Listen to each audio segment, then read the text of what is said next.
So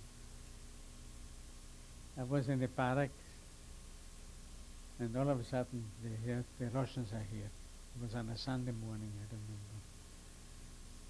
So between the barracks were French civilians, But Ukrainian. you said you were in Unglam. It was Unglam, yeah. That was in Unglam. The Polak who gave me the clue, that was very close to Unglam already. He says, go to the next town. Unglam was a camp? Unglam was a city, a small city, you know, in Pomerania. But What they call it today, I don't know. That's Poland no, today. but that's where you were liberated? That's where I was liberated. So it was on a Sunday morning, and we heard the artillery already. The Russian artillery was attacking. So the other people there in the barracks said the best place to hide is in the hospital, in the cellar. Let's go to the hospital. Was not far away, the hospital. So we all ran over to the hospital and down in the cellar, and we barricaded ourselves there, put things against the door, you know, and we were waiting.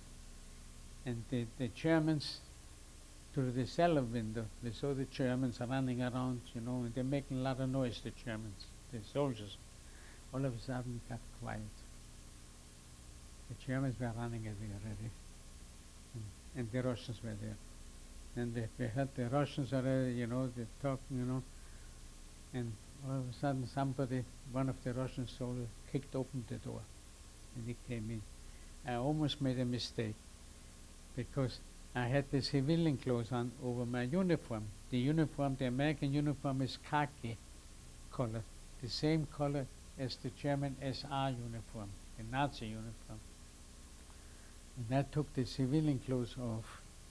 I think it's better to be a soldier than a civilian there.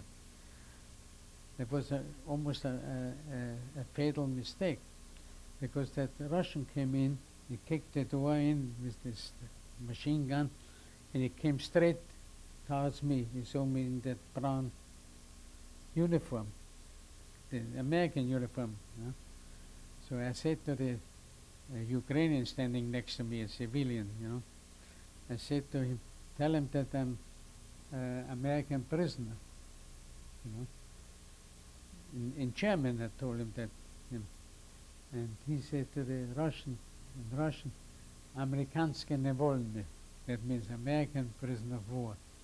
So came to me, Tavarish, you know, and he took me to a Russian officer, and there was another officer who spoke English. So I spoke to him in English, and I told him really who I am and everything, you know.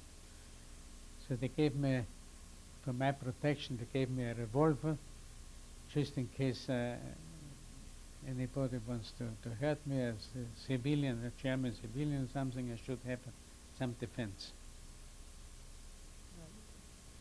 So he asked me which way I want to go. I want to go east or west. I said I want to go west, but to where the American lines are. The Americans were already in Magdeburg on the Elbe River. They stopped. They stopped and let the Russian come to Berlin first. So they said, okay, but I have to go behind the lines with them. I cannot go with direct. So I went in the jeep with a Russian officer. He was a medic, a doctor, and he spoke English too. So in the meantime, I had company with him, and we came to Berlin May 9th, a day after the war was over.